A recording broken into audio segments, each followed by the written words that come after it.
Welcome to the sixth episode of the Mol Belgie South Africa recaps from Reality TV Warriors. My name is Michael Hamstone, and joining me as always is a Canadian who would never watch Davey with night vision goggles, Logan Saunders. Good evening. Good evening. I am slightly dropping now because the sun's just about coming up when we're recording this. It's annoyingly early for me still.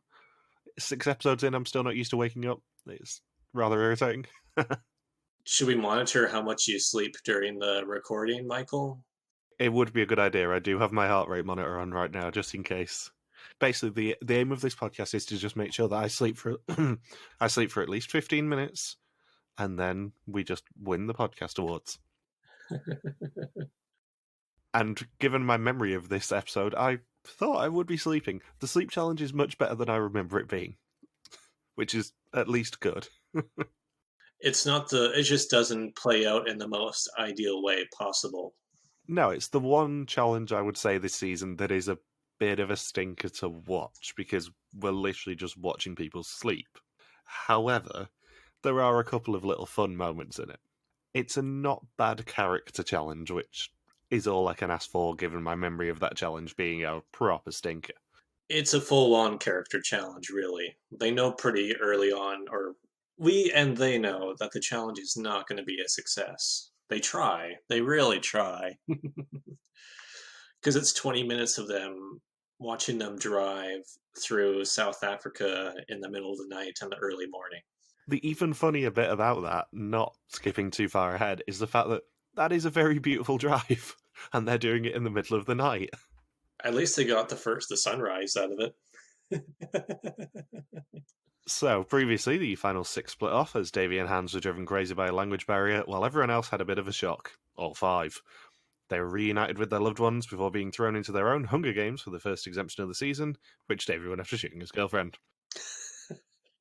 At the execution, lightning didn't strike twice as Hans was sent home, for real this time. And we begin with a truly creepy tour of their accommodation, watching everyone sleeping, cutting to them in an underwater bubble. There's a very specific theme to this episode that you very rarely see in reality TV. They don't really do a whole episode based around one theme like this. This was all based around the heart, really. A lot of this was just all based around heart rate, staying calm and relaxed every single challenge. Yeah, the first challenge was essentially psychological terror. It's one of the more nightmarish things that they've put these people through. I'm also thinking of the Coochie tunnels. In terms of, yeah, in theory you'd be absolutely fine with it, but when you're in the middle of the ocean with only a limited air bubble to protect you, you're maybe going to panic a little bit. Or in some cases, panic a lot. Yes. So we begin for real on day 13 in Neisner, with Sam having to wake his hand up because he's been sleeping on it. We all know what that means. They have a week left to find out who the mole is amongst themselves, with only 5 people left. And Gilles meets them on the patio and tells them he has good news and bad news. The bad news is that their baggage has mysteriously been thrown into the lagoon, but the good news is that they can get it themselves, as well as earning up to 4,000 euros for the pot. They have to grab their own luggage, which they can recognise by a unique colour tag in the design of the South African flag. To find out their combination, they have to dive one by one into an air bubble that's under the water in the bay. There's only 10 minutes of oxygen for everyone to use, and if they're wrong, they will lose their luggage for the rest of the season. I wonder if the luggage was only taken because everyone's resting heart rate while they were asleep was too high, so that's when Jill snuck in and grabbed each piece of luggage. Yeah, good point. That would explain why we have the creepy video at the start. Especially when you find out later that Sam was naked. It's like, oh, they just snuck into a naked person's room. How classy, Jill. So much deleted footage from that filming, just as Sam rolls over. Yeah. Hot for dumber, we've got to film it again. It's a really bad combination when he says he was A, naked, and B, his hand was asleep. To quote South African author Wilbur Smith, "My right hand is very well exercised." What? It's an actual quote from a couple of years ago on Breakfast TV in Britain. He was being interviewed, and he churns out like 2 books a year, and they were asking about it, and went, "Well, it's fair to say, my right hand is very well exercised." Jesus Christ. And obviously, children like me take that out of context a lot. I guess that's what they call writer's block. But also, this challenge plays into another running theme of this season, which is they lose their luggage again, potentially. In the first episode, we had the repacking the luggage, and now there's another luggage challenge. Maybe for some of the flights and stuff, they just really wanted to, production just wanted to cut down on production costs and not have to pay for the checked bag for each contestant. Yeah, you just have to make sure it fits within the Ryanair frame of, let's be honest, handbag sized, and then you can take it on the plane. Otherwise, nope, it gets left behind. And somehow I've been able to get my 40-liter backpack on Ryan airplanes. I genuinely don't know how. I get such dirty looks when my oversized backpack goes anywhere near the Ryanair desk, and I don't even fly Ryanair anymore. Even when it gets near the desk, like, keep going to EasyJet. Yeah, because most of the desks are shared. They have all the stands for the various airlines, and whenever I get anywhere near the Ryanair one, I just start getting dirty looks for how my bag is definitely not going to fit in the Ryanair plane, and I never fly Ryanair anymore. Mine was able to fit into their overhead compartment. Yeah, it fits into the overhead compartment, just not into the cage that they check when they see your bag's oversized. No. Well, it seems like a lot of airlines do that where they have the cage at their check-in desk be smaller than what's on the plane. Hmm. They're just trying to force people to pay, obviously. Yeah. But it's like I noticed when I was in the lineup for Ryanair though, when I have like my when I look like a backpacker, the staff never asks me to check my bag. It's like they know what the answer is going to be from like the early to mid 20s backpacker that's going around. I literally have my worldly possessions on my back, not happening. Yeah, exactly. This is all I have other than my Super Nintendo back home. So Sam is the first one to dive. He gets into the air bubble on second attempt. Just to make things more difficult, the colours are written as words and in the wrong colours. It's a Stroop test. It is. And he leaves after 2 minutes and 35 seconds. Davey is second up. He has trouble diving deeply. Not what I've heard. And he finally gets in after a couple of tries. Also not what I've heard. He leaves after 1 minute and 56. And he pisses as he gets back on the boat to keep himself warm. Classy Davey. And he wasn't even drunk when it happened. Nope, not this time.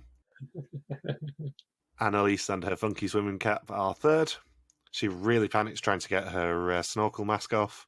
Rescue divers end up coming in helping her, and she finally leaves after 3 minutes and 2 seconds, leaving just 2 minutes and 27 for Robin and Aline between them.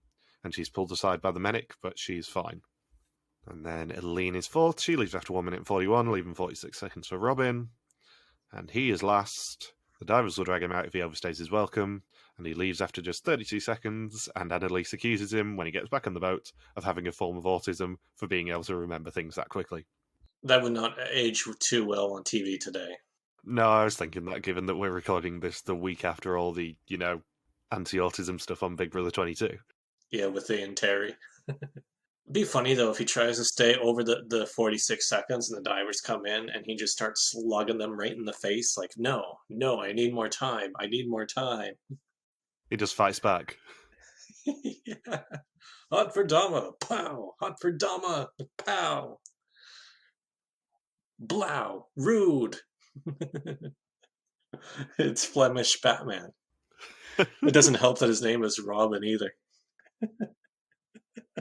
So Gilles announces that they can earn €2,000 if everyone retrieves their bags. However, it will be doubled if they can also correctly colour in the flag of South Africa. And after 2 weeks, they should be able to remember what it looks like. And I know this is a very stupid question, but how would you have done with that mini challenge? It's so tough because everyone was just forced to look at all of these different colors and the different words and trying to remember their own design and picture that in their head. So you have 6 different flags stuck in your head, and then you got to remember the real South African flag with somebody trying to mole it too. Or pardon me, 5 different bags. But either way, it's like 2 of the colors are probably going to be switched. It doesn't take much. Which is essentially what happens. And I got to tell you, when somebody asks me, oh, what are the exact colors in the flag? Like, if you show me any country's flag, I can be like, oh, it's that country. But when you're discussing the colors out loud and I have to fill it in, suddenly it gets a lot tougher for me. I'm not very good at it that way. Yeah, I don't think that this doubler challenge is actually that easy. I don't think it's as easy as you think on the surface, especially after Everyone's adrenaline's going to be spiking from just having to dive into the bubble. And Annalise nearly dead. Yeah, and with Annalise nearly dying. And then on top of that, they've got to remember their own colour, and potentially, if you're Sam, everyone else's colours as well. It's very sneaky the way they've done that, but it's a pretty much impossible thing to double. They did quite well to only get 2 colours wrong. I was surprised with what they did get wrong, though. I was surprised that they thought the white covered most of the flag. Yeah, especially when you can kind of. If you've been to South Africa, as we both have, Clang, you can kind of imagine that there's going to be blue on there for the water, there's going to be green on there for the land, there's going to be red on there for the sky.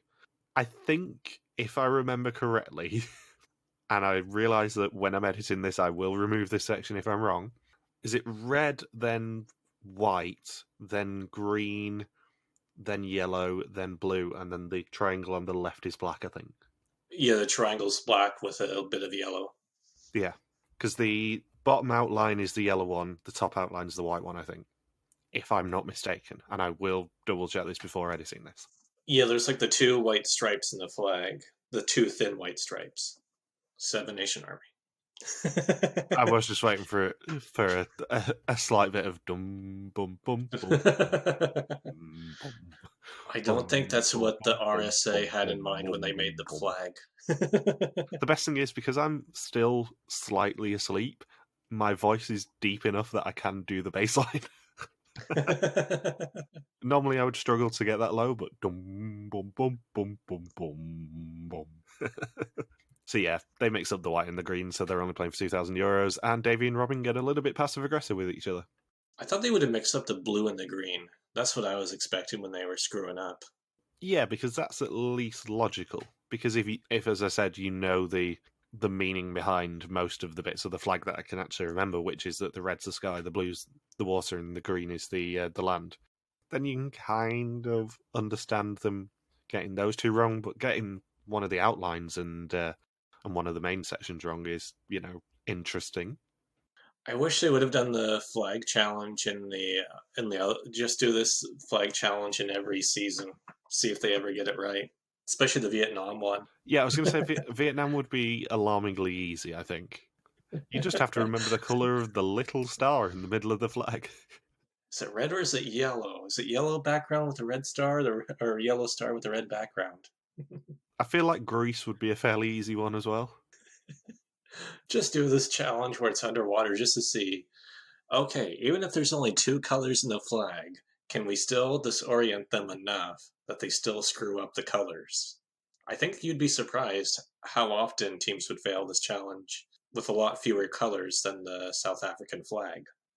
Yeah, I don't think you'd really be able to successfully do that mini challenge every season. Vietnam, you wouldn't be able to. Yeah, 100%. Greece, you probably wouldn't be able to unless you actually literally change the design of the flag subtly. Argentina, you probably wouldn't be able to do it really. Mexico, maybe. Mexico, you might. Argentina, you'd have to have like maybe you don't do colors, but you do like similar flags. So you'd have the Philippines flag and the Uruguay flag in there to throw them off, since they're the other 2 flags that use the sun. But it would be funny if they did a season like Libya when Gaddafi was still the leader, because it was just a green square as the national flag. It was just the one color. It's like, okay, you got to complete this challenge. Everyone had to remember what color is their square.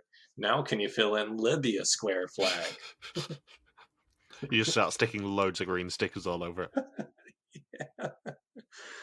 There could be something else. Oh, there was a tinge of black in the bottom right corner. Oh. Damn it.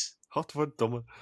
The other thing about this that really amuses me is the fact that we have another subtle Gilles de Costa dick moment here where he just gets really amused that they got it wrong, but they're completely wrong. Like, he doesn't hide his amusement at how bad they are at this name the colours of the flag challenge.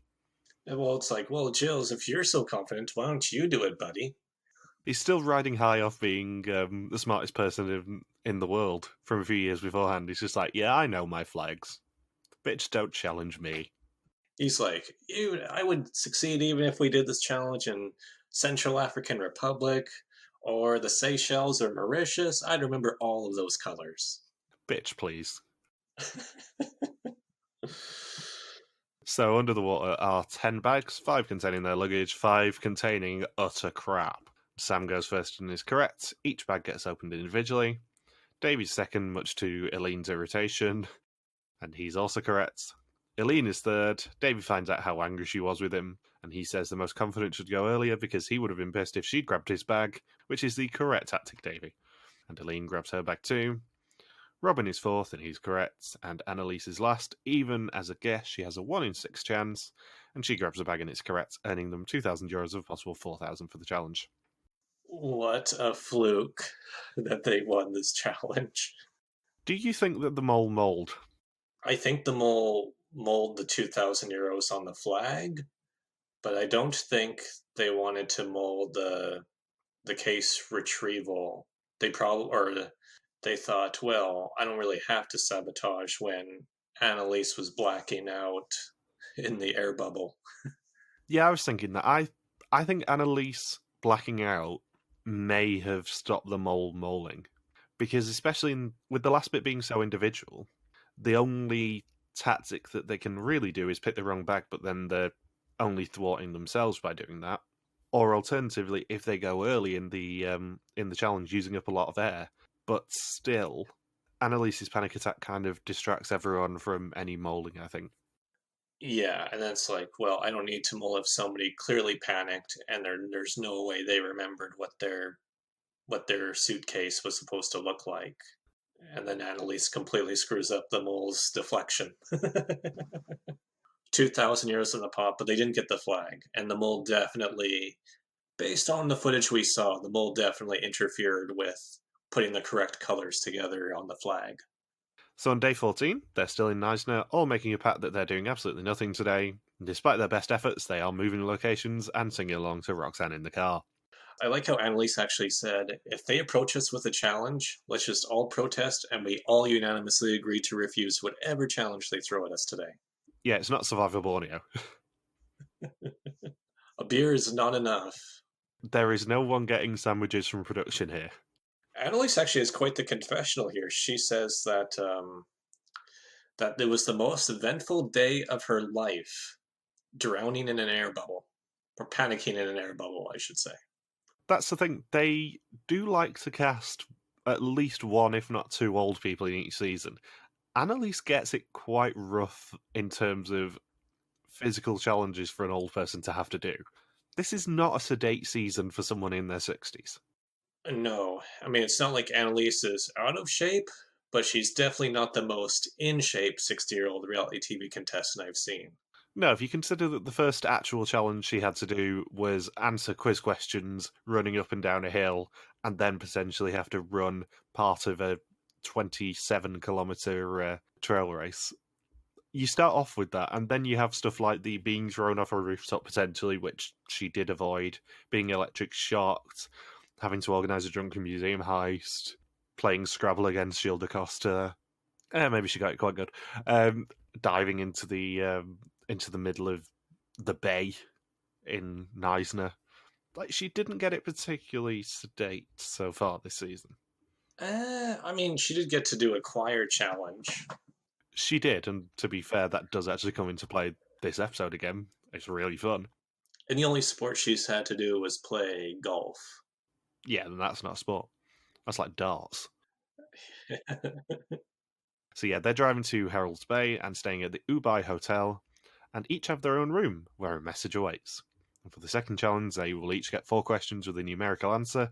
They have to raise or lower their heart rate to within 3 beats of the correct number to earn the money.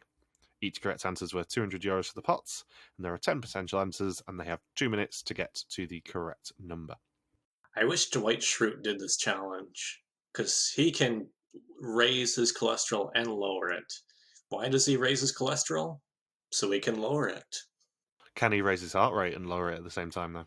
I'm sure he could. The Schrutes are very powerful and really in tune with their bodies.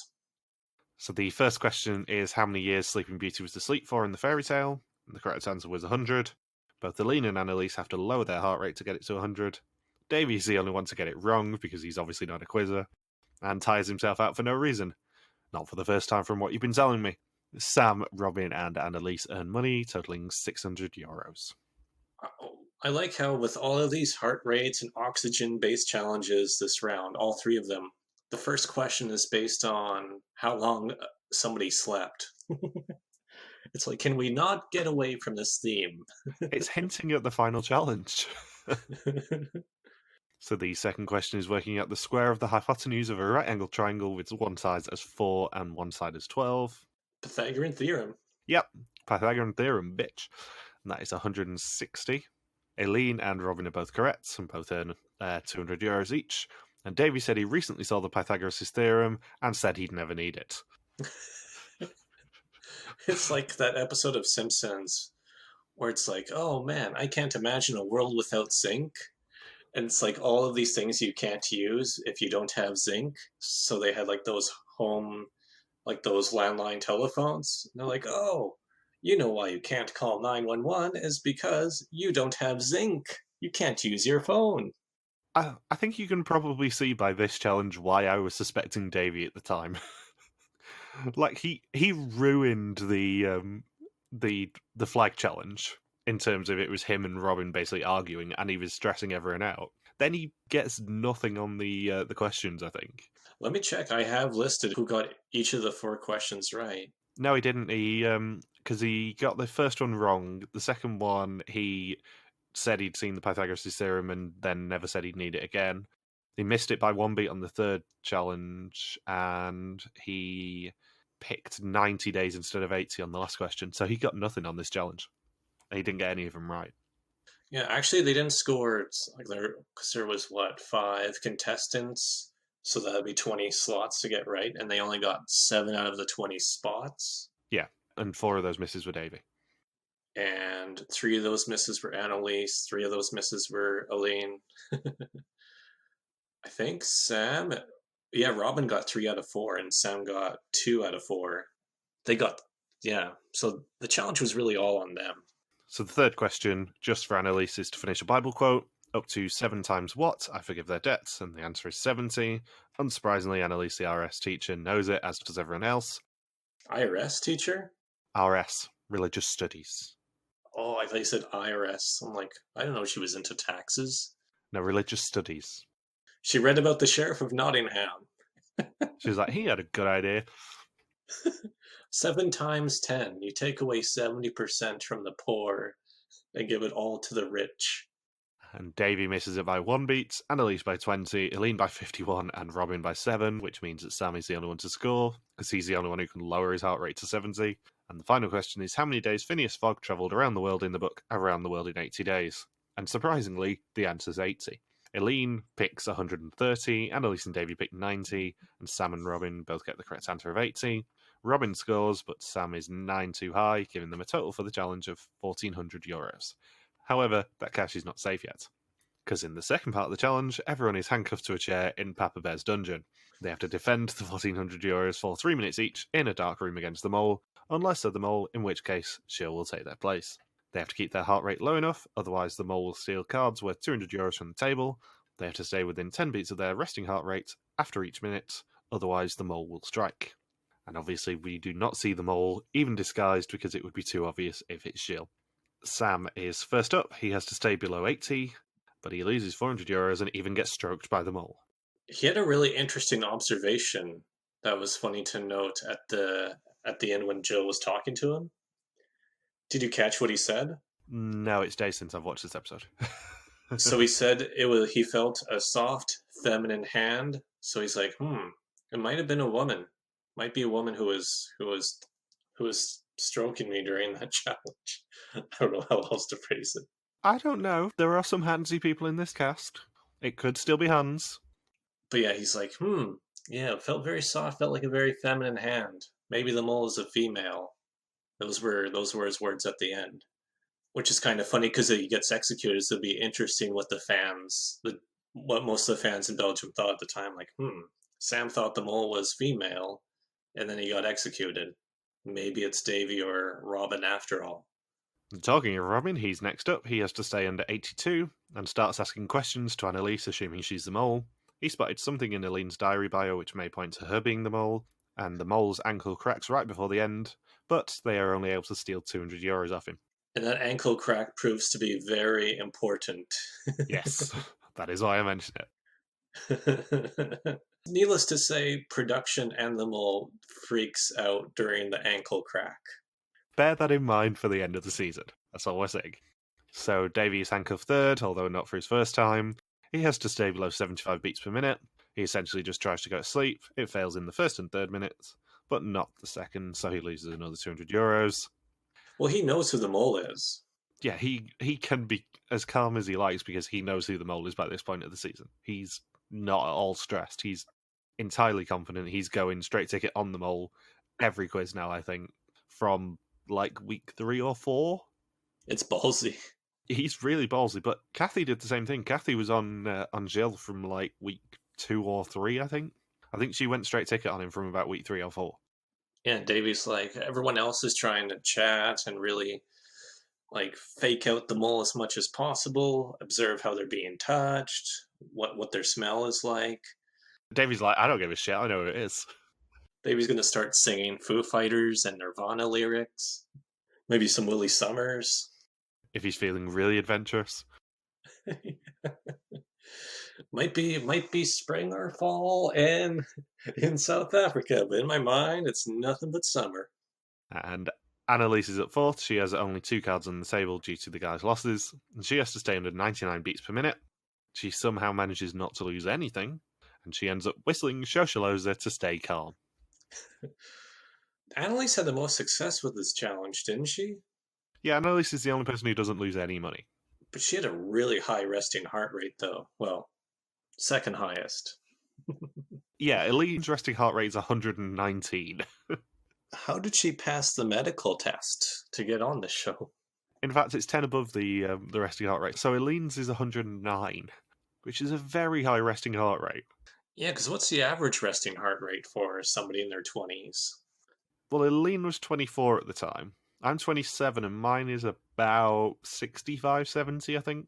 I was about to say, isn't it usually 65, 70? I was thinking 70 was probably the average. My resting heart rate is 63 according to my watch right now. And I'm not particularly athletic. I have to Google what the average resting heart rate is now. Obviously, your resting heart rate goes up as you're older normally, so Annalise's being 89 is kind of understandable. Yeah. Eileen should not be 109. Yeah, so the American Heart Association states that normal resting heart rate, so this isn't even by age, should be between 60 and 100. Oh, good. I'm normal for once. Yeah, so that's like, on average age would probably be, what, 35, 40 years old. However, for athletes and people who are active, this number may dip closer to 40. Oh, and then it does break it down by age. Oh, it just puts people in 18 years and over should be between 60 and 100. That's not a narrow age bracket at all. So Eileen is the last person up. It's up to her to defend the last €400, and she has to stay under 119 beats per minute. It ends after 2 minutes because she lost all the cash, earning nothing of a possible 4,000 for the pots. Yeah, she gets her heart rate way up there. And it is now time for a surprise mid-episode test. 20 questions on the identity and actions of the mole. Whoever knows least goes home, except for the mole, who can never go home. And Eileen says she doesn't get stressed about tests. Robin says he doesn't know if the mole will sabotage every challenge. Sam rules Robin out and spread between 2 remaining people as it's safer. Robin says taking the wrong bag would have been too blatant a sabotage. He always thought Annalise was suspicious. Eileen said it must be dumb luck for Annalise to have got the bag. Davey is disappointed he didn't know the South African flag after being there for 2 weeks. And Annalise says Robin and Davey both have super memories, so they should know the flag. And the test ends with the question, did the mole sleep in the caravan? But there hasn't been a caravan yet. Ooh. Twist. It's getting twisty. There's more twist than what I initially remembered about this season. Like you remember them individually, but you forget that it all happened in the same season. Yeah, that's something that I kind of want to bring up towards our season wrap up, because there aren't really that many normal executions in this season. You have the Jess one originally, where the least normal thing about it is how stressed she is. Then you have the double execution because of Hans. Then you have the mystery execution because of Bertrand. Then you have Bertrand somehow managing to get himself executed again. Then you have a normal with Hans. You have the caravan one here with Sam. And then you have the final four one. I would say the only normal executions would really be, well, I guess you could say Bertrand's second execution was normal. It's just he was not playing the twist correctly. So we have Bertrand's execution is normal, Hans's execution is normal, and final four execution. Then you have the finale. So we have what? 3. Yeah, well, if you include the finale, that's 4 regular executions. That's not much for a season that has 8 of them. So, that evening, she'll meet some at a petrol station by the caravan in question. The elimination will be at sunrise and they will be driving themselves there with a chance to make the future work in your favour. The car can only be driven when someone's asleep, and he asks who the most tired is. They say Robin is always sleeping. And they get hooked up to electrodes by a doctor. Thankfully, this time it's just measuring their sleep activity rather than, electric shocking them. They have to complete a 90-kilometre drive with the caravan in 4 hours to Utzon. By the end of the drive, at least 2 people need to have slept. If they succeed, they'll earn €3,000 for the pots. Someone must also watch the sleeper to make sure they're actually asleep and let the car know. Now, have you been to Utzon, Logan? No, I have not. I have. And in fact, I stayed 120 metres from the end point of this challenge. You didn't know that till you watched this? Nope, it's literally across the road from where I stayed. Because as soon as they said Utzon in this episode, I'm like, I've been there. In fact, I was there a year ago yesterday when we were recording this.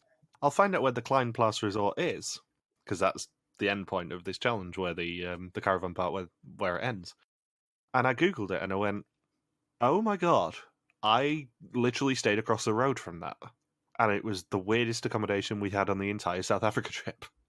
Because as a family of 4 adults, we got pretty lucky because we all went through a travel agent and everything. We got pretty lucky with the accommodation. At Utzon, we were staying for one night on our way to Plettenberg Bay. We were staying one night, and they gave us a room for a family of 4, but like 2 children. So me and my brother were in a cupboard under the stairs, essentially. It was a tiny room. Oh, like Harry Potter. Yeah, we were Harry Pottering it. But actually, I was sat on the couch in that accommodation, probably looking at the Kleinplas Resort with a cat just not stopping bothering me, constantly walking on my lap and just looking for attention. That's my kind of overwhelming memory of Utzon. But Utzon is also famous for something, and it's famous for something that I don't think Davey knows it's famous for, because it is, no word of a lie, the ostrich capital of the world. Really? Yes, there are loads of ostriches in Utzon, and it's full of ostrich farms, which I'm sure if Davey knew about, he would not have been pleased about driving himself there. He wouldn't. No way he would have been sleeping. No, that's my my connection to this this challenge is the fact that I literally stayed across the street from where the Kleinplas Resort is. Because I looked at where it was in Utzon just to try and work out how far it was away from where we stayed, and I'm like, oh my god, it's literally, there is a road dividing it, and that's it. It's a 1-minute drive from where I stayed. So, Robin is the first to try and sleep with Anneliese watching. She tells him to pretend he's lying with his wife, although he's told to remember that Anneliese is still there, and Sam tries to sleep in the back of the car. And after 8 minutes, Robin pulls a sheet over his head, making it difficult to determine if he's sleeping or not. I don't know why, but his defense tactic is hilarious. This entire challenge is just character scenes. It's everyone just getting a little bit irritated about Anneliese standing over them, watching them sleeping. So after 8 minutes, Robin pulls the sheet over his head, making it difficult to determine if he's sleeping or not, and she pokes and prods and accidentally wakes him up. And I have to say, this challenge is definitely rigged against the contestants, because it doesn't help that every single light in the caravan is on. It is not a conducive sleeping environment. They literally turn no lights off. Especially when somebody else is staring at you as you sleep. Yeah. And poking you while you sleep with the lights on, asking you, hey, are you asleep? Are you sleeping? Why aren't you sleeping? Why aren't you sleeping? The other interesting thing that I spotted with this challenge is, did you notice they had a police escort? No, I didn't. There was a police car driving in front of them for the entire challenge. I wonder if caravans are potential targets on those roads. I would assume so, because they were driving between 2 and 6 a.m. I would assume that having a caravan would mark them out as a massive target for carjackers and stuff, especially when you're driving through the middle of nowhere in the pitch black. In South Africa. So after 5 minutes of silence, she flicks the switch at 2:17 a.m. And thanks to the rough driving, Robin wakes up and repeatedly has to tell Annalise that he's awake because she's not listening. After only 3 minutes, they have driven 0.8 kilometres. And apparently he can't sleep. She suggests Sam, but he isn't tired now either. Well, yeah, you're in a challenge. Yeah, it's the adrenaline. Didn't we just see him lose like 600 euros from the mole? Because he couldn't keep calm? Well, yeah, Robin not being able to stay calm is a running theme this season, actually. Especially next episode. He loses his rag a little bit next episode. Who can keep calm and sleep during a challenge with lots of money on the line and won't be overthinking the challenge? We're gonna pick Robin. He may be my very last choice in the entire cast of 11. Yeah, I was thinking that. He's just, as much as we love Robin, obviously, and when we end up eulogizing him, we will mention how much we love him. He's a little bit of a stress head. You know who they needed was a teenager like Booba. Booba would have been ideal for this challenge, I'm sure. Yeah, Booba lies into like 10, 11 o'clock at this point, so he's fine. And he's used to staying up till 2 a.m. And then Jess and Yolene were both really young on this season. I think Jess was really young. Jess definitely was. I'm not sure about Yolene. But Jess was really young. She was like 21 or 22, I think. Yeah, she was. And then we know that older people just don't sleep as much. Like retired people typically sleep 6 hours a night, I think. Yeah. So maybe it's not best to have I mean, Robin's not old by any stretch, but he's older in contrast to Davy and Sam. Yolene's 35, by the way. Oh, well, that's a compliment to her. But yeah, if you had to look at these people on paper who you would choose to do a sleeping challenge, you probably wouldn't pick notable competitive stress head Robin. And you probably wouldn't pick Annalise to monitor everyone sleeping. No. So Eileen volunteers, even though she's just had coffee, and Robin decides to persist and tries again at 2:28 a.m. Davy and Eileen have a little tiff over Davy saying that he could have slept, and at 2:41 a.m, Annalise pushes the switch again. Almost immediately they turn it off again, and Sam is subbed in at 2:53 a.m, and after 1.2 kilometres of driving. And apparently Robin has fallen asleep previously in a nightclub. That's impressive. I think there was a lot of alcohol involved to allow for that sleep to happen. Almost certainly. I think that's pretty much what they should have done is stop, get a whole bunch of cheap booze. Everyone except the driver, of course, just guzzles it down whoever they intend to have sleep during the challenge. And then they all can just be like passed out drunks on the bed. That's how you win this thing. I'm assuming they weren't allowed to get sleeping pills. Yeah, they start doing drugs. Because you know as well as I do, if you had to guess anyone in this cast to have had sleeping pills, you'd probably guess Annalise. Yeah. Yeah, I mean, take some Zopiclone. I'm trying to think of all the other sleeping pills we've had in the pharmacy. And then you just have the mole giving people caffeine tablets, pretending they're sleeping pills. You thought I was a drug dealer, but I'm really the mole. So Sam tries for 10 minutes but can't fall asleep. Davy gets subbed in. He tells Robin to drive immediately as he used to sleep in the back of his dad's truck. And they leave at 3:07 a.m. And even Annalise manages to sleep when she should be watching Davy. They end up driving for over 2 hours and have 26 minutes to cover 6 kilometres. And they have to wake Davy up and sub Annalise in to try and guarantee that 2 people slept. And they have only 4 kilometres left. And Robin does a bit of backseat driving to try and ensure that they get there in time. And with 8 minutes left, they arrive at the campsite. The results were sent to an institute in Brussels. They drove for 5 minutes while Robin wasn't sleeping, just over 2.5 minutes while Davy slept, which is very impressive. And he manages to sleep the entire 2 and a bit hours that he was in the bed, and 9 minutes while Annalise was awake, which was her entire time, losing them the challenge. And that earns them €0 of a possible 3,000 for the challenge, €2,000 of a possible 11,000 for the episode, and 21,000 of a possible 77,000 for the season so far. They probably did better than people were expecting for a challenge like this. Yeah, they were actually reasonably close. How much more did they need? How much more sleep? Well, I can't remember whether Robin slept at all. I think he didn't. No, I don't think he did. So they just needed one person to sleep, basically. If they got one person to sleep while they were driving and didn't sub Annalise in when she was awake, then they would have won the challenge. It was actually a lot closer than you'd think. So I guess it was a possible challenge then. It just, for some reason, maybe just because it's just like how many people can you find who can sleep during the challenge? I guess it's like, yeah, maybe you'll find Davy, and that's gonna be about it. What they should have done is had Sam be the first one, because Sam slept in the car. Yeah, I guess if they just made that substitution, they probably win. So Gilles announces that they're flying to Johannesburg for the final part of the season after this, and Davy and Aline get green screens before Sam gets the red one and is sent home. And my next note is actually something that I think we discussed before we probably started recording the Vidum podcast a couple of days ago. I always remembered Sam being the final four boot.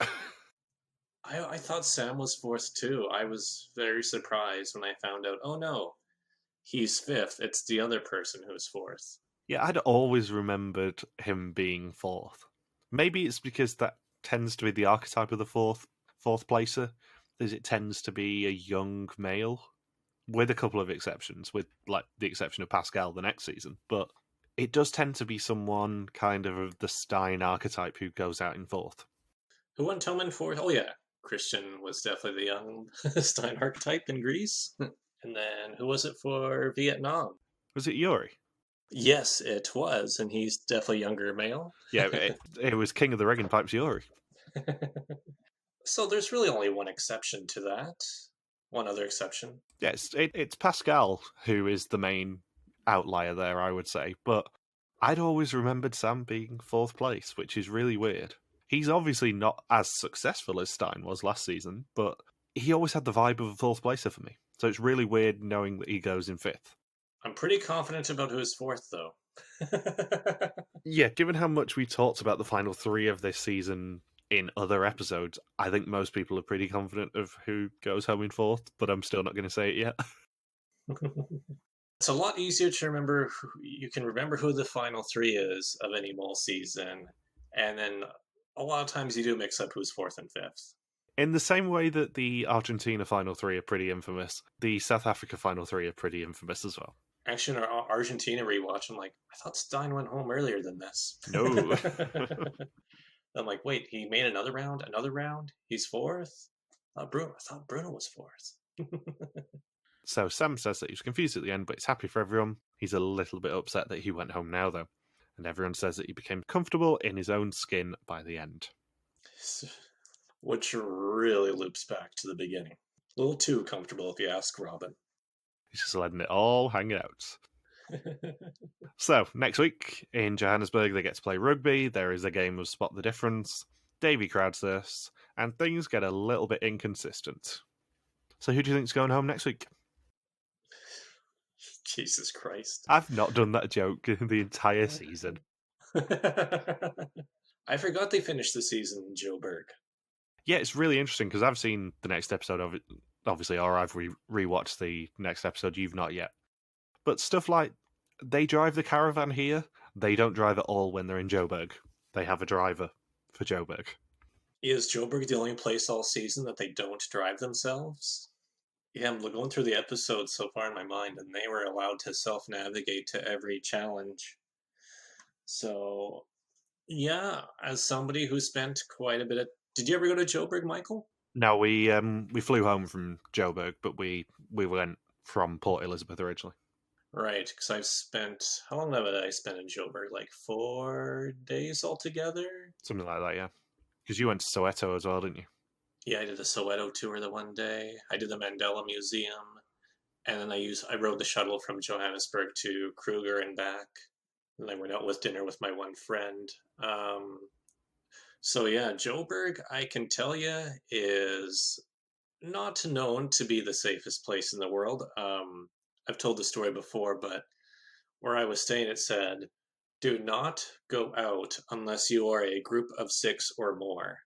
And the restaurant district was only like maybe a 10-minute walk away, and they said, if you're a group of 6 or more, feel free to walk out. If you're not, don't do it. Johannesburg is not a very it's not a very safe place. Not compared to like Cape Town. Although when I was in Cape Town, as I told the story before about the kid about almost being robbed. Yeah, the fact that you got a Japan map nicked out your pocket. Yeah, and then yeah, being eyed suspiciously by quite a few people. You should be used to that though. Yeah, and then the one the one driver was telling me how it just happened like the day before in Cape Town that somebody carjacked an Uber and then pretended to be the driver as he picked up passengers and then robbed them. That happened like the day before in Cape Town. So yeah, go to South Africa, kids. Yeah, it's just yeah, this yeah. Overall, you'll be fine in South Africa. Just Johannesburg, you just have to be a bit more cautious than other places of the country, and then Cape Town, just avoid certain areas. Yeah, Cape Town, you've just got to be mindful of your surroundings, I would say. I didn't feel Yeah. unsafe in Cape Town. Like the V&A waterfront, I felt completely safe there. And then there's one other part of town that I was walking around freely. I'm like, yeah, this no one's really wondering what the hell I'm doing. V&A Waterfront has a very nice food market there as well. Yes, yes, it does. A big one, actually. Yeah, I can recommend the pizza on the top floor and also the brownies from the stall on the bottom floor. Both were top notch. And they also had what's that restaurant? What's that fast food place they always use in Survivor South Africa? Steers. Steers. Yes, there's definitely a Steers in there, and there's also a Steers in the Johannesburg casino that I went to. The Steers at the V&A Waterfront, I know exactly where it is because it's in the shopping centre, which is also where I tried ostrich, which was very nice. What Fun else was fact. I going to say? Yeah, fun facts about the V&A waterfront. We're just giving out Cape Town recommendations now. Yeah, book with us today. Yeah, if you ever go to Cape Town and want some advice, then hit us up because we've both been there and we both liked it. I would definitely go back to South Africa. I've been thinking, well, especially on this rewatch, I'm like, yeah, I really do miss South Africa. And there's so much of South Africa that they didn't go to as well. Like they didn't go to Cape Point or anything to go see the penguins. They didn't do Robben Island either. No, neither did I, but that's because we forgot to book the ferry. Oh, you didn't do Robben Island? Nope. Oh man, that's like the one thing I got to do that you didn't. Oh, Robben Island. I don't know what else. Well, I don't know what they could have really done that wouldn't seem insensitive there, though. You can't really make a play about Nelson Mandela there. What they could have done is if they had a day off or whatever, just send them on a trip to Robben Island and just keep it with the travelogue feel. Yeah, just take him to Mandela's cell, which is like a shoebox, really. Anyway, have you got anything else you want to say about this episode? No, I was just going to talk about South Africa some more. But yes, we should end it here. Cool. Thank you for listening to our Mol Belgie recap. We'll be back next week to continue the hunt for the mole in South Africa. Don't forget you can contact us on Twitter, Facebook, YouTube, or Instagram where we are RTV Warriors, or you can email us on contact@rtvwarriors.com. Logan is on Twitter @LogSuperQuacky, and I'm MJ Harmstone. See you next week. Peace out and just chill till the next to flavoring. My right hand is very well exercised.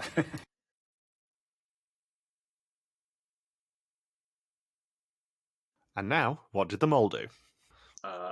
The mole, I believe, sabotaged the flag challenge by creating discussion and doubt. Yeah, I do wonder whether Annalise's panic attack changed her tactics.